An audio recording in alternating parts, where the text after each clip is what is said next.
Bienvenidos, bienvenidas al canal de Tony Gamer, tu canal de videojuegos.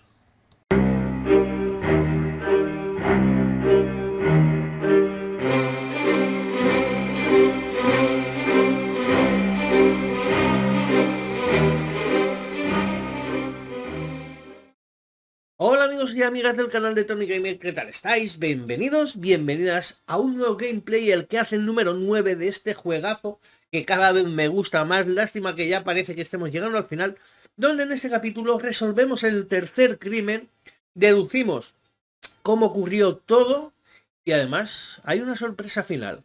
¿Queréis saber cuál es? Pues quedaros a ver el vídeo porque seguramente nos defraudará. Hasta ahora.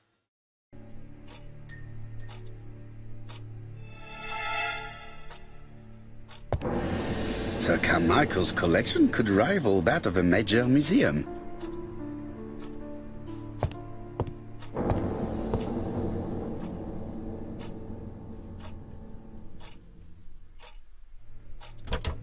It's locked.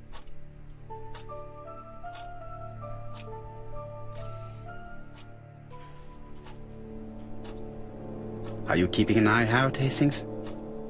Yes. Come on, be quick, Poirot. It would be embarrassing if we got caught.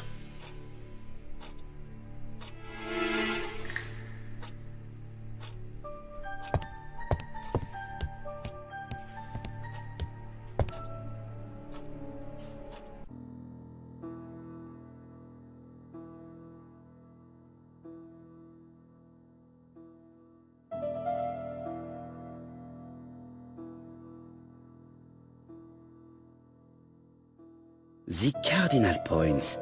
This book could maybe help me. Each cardinal point is associated with one animal and one color. In the middle sits the imperial dragon, and out of respect, all the others are turned towards him.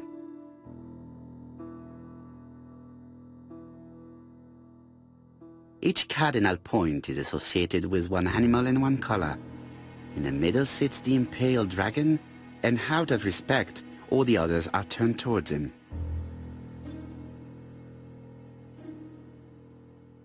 Turtle, the dragon, the crane and the tiger.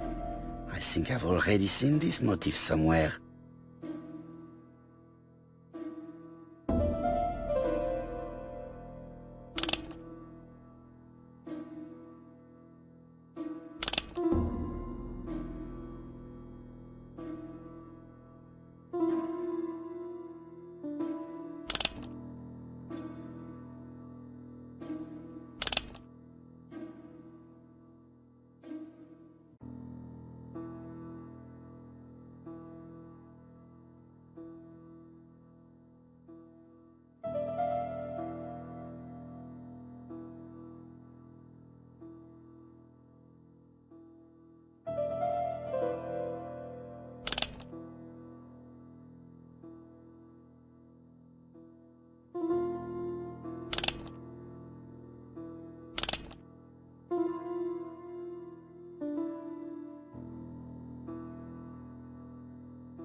The position of each motif is correct, but they are not turned the same way as on the table.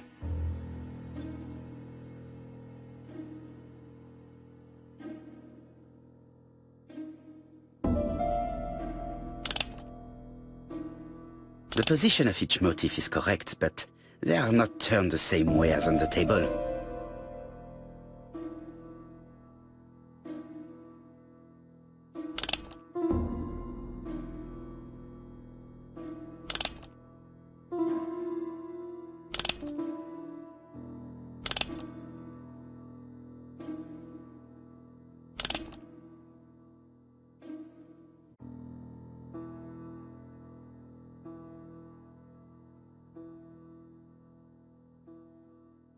Each cardinal point is associated with one animal and one color.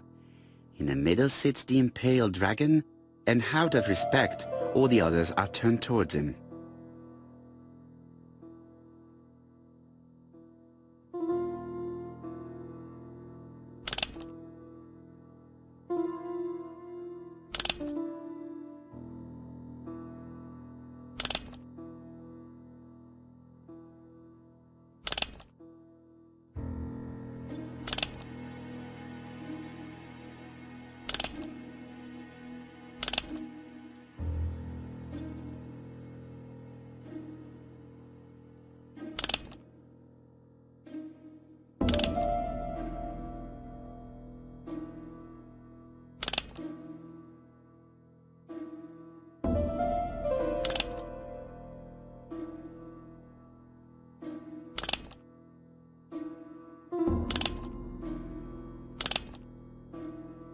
The position of each motif is correct, but they are not turned the same way as on the table.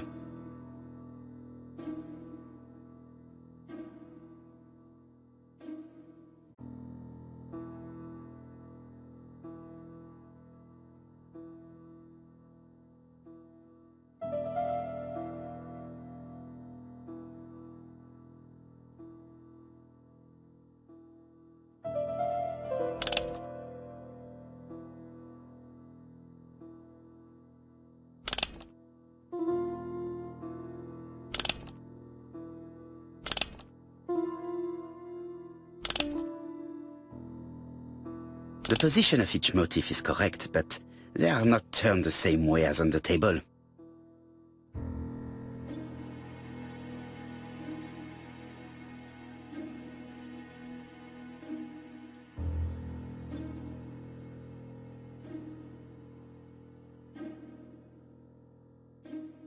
It is blocked.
The position of each motif is correct, but they are not turned the same way as on the table. I think I heard a bang. Could it be this cupboard? This is interesting.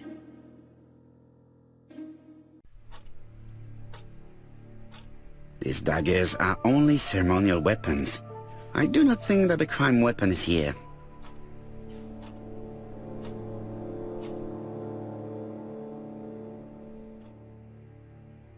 Ernest Logan, MD, Brighton Cancer Institute, 201 Dusk Road, Brighton, Sussex. To Sir Carmichael Clark, MD, Comsite Churstone, Devon. Brighton, 1935, January the 5th. As a man of science, I owe it to you to be completely frank. Lady Clark, your wife is suffering from a generalized terminal cancer. I confess I didn't suspect anything like that during the first exams. But with the test results I have received today, there is unfortunately no place for doubt. I estimate that Lady Clark's life expectancy is no more than 1 year. Hospitalization would not help in her case, so I advise you to keep her at home and provide her with as much morphine as required to ease her last moments. Yours sincerely, Ernest Logan.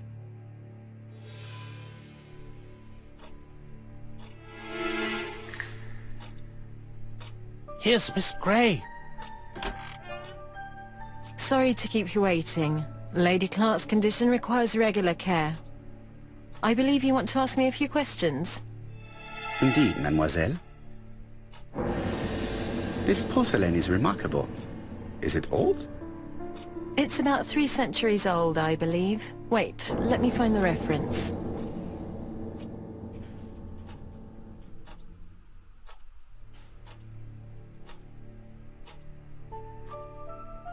She appears to be very flustered.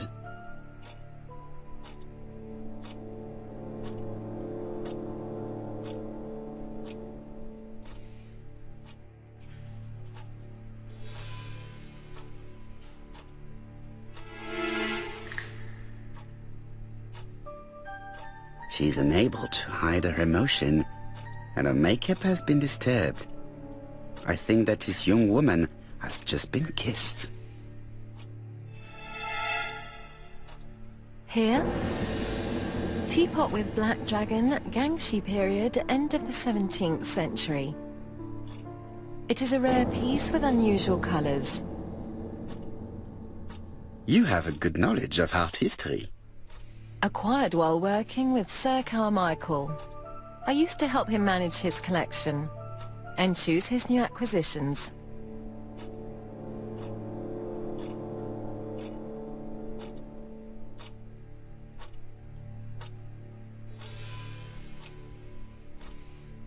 Did you have a good relationship with your employer? He treated me well, and I am sorry for his death. Have you seen any strangers hanging around in the past few days? No. Nobody has been near Comside.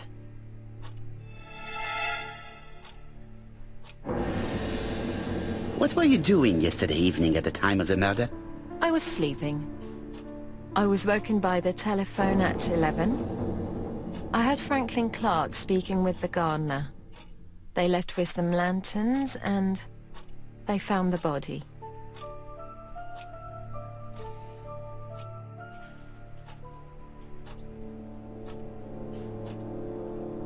Why do you hate Franklin Clark? But why would I hate him?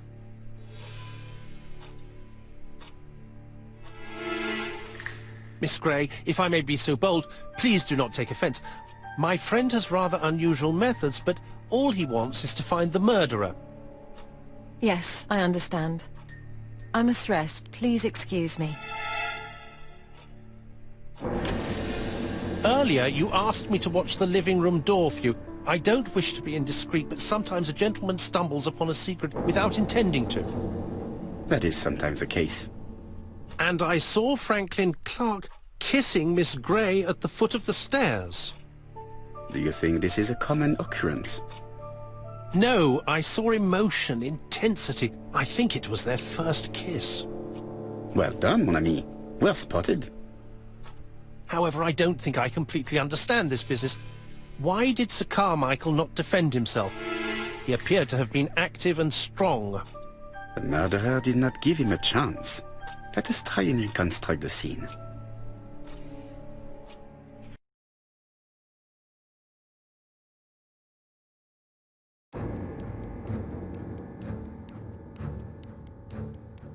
Sir Clark is taking his customary walk. Our killer is hiding behind a bush.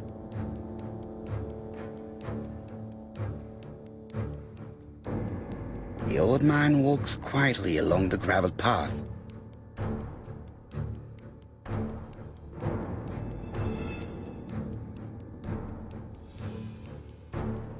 He then passes the bush and continues on his way to the house. No, Sir Clark used to gaze at the sea. Let her think again.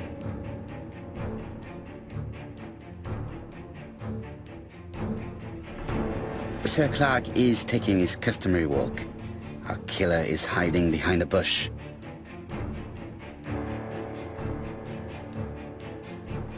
The old man walks quietly along the gravel path.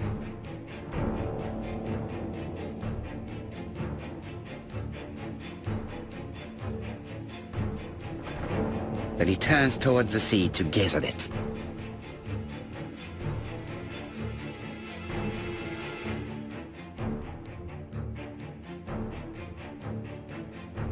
The killer leaves his hiding place on the left-hand side.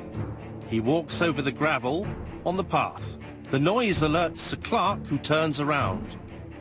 No, Sir Clark was attacked by surprise. He could not see his assailant. Let us think again, mon cher.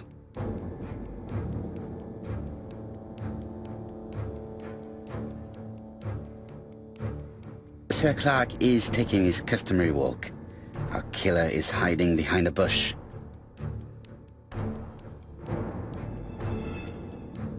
The old man walks quietly along the gravel path.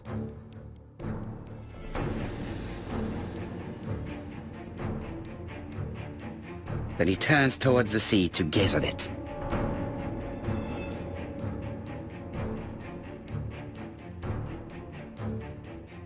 The killer leaves his hiding place on the right-hand side.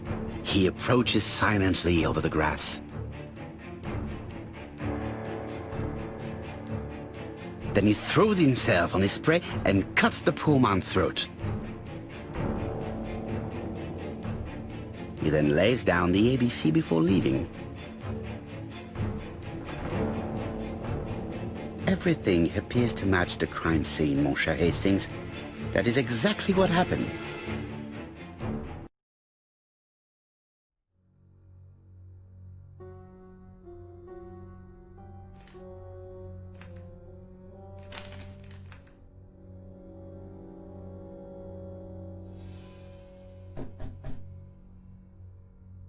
Oh, just a minute. I'm getting dressed.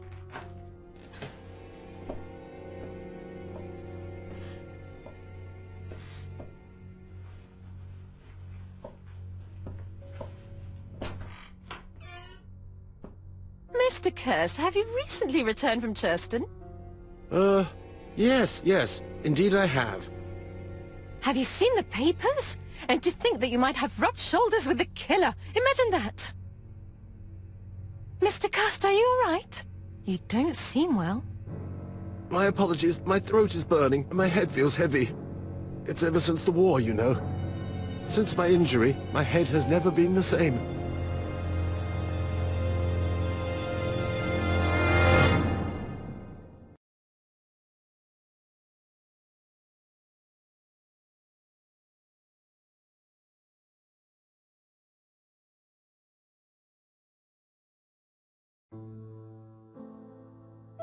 Poirot, it's a pleasure to be with you again after all these years.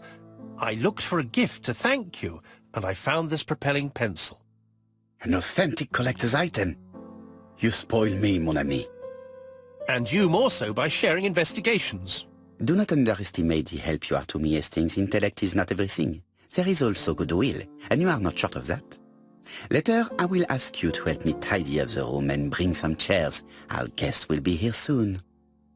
Ah, is Thora Grey coming? Naturally. She is a fascinating young woman, n'est-ce pas? Oh, come on, Poirot. I'm a married man. Miss Grey has already been courted by Franklin Clark.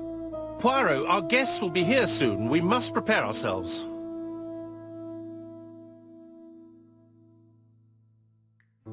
I should take advantage of the silence to examine them.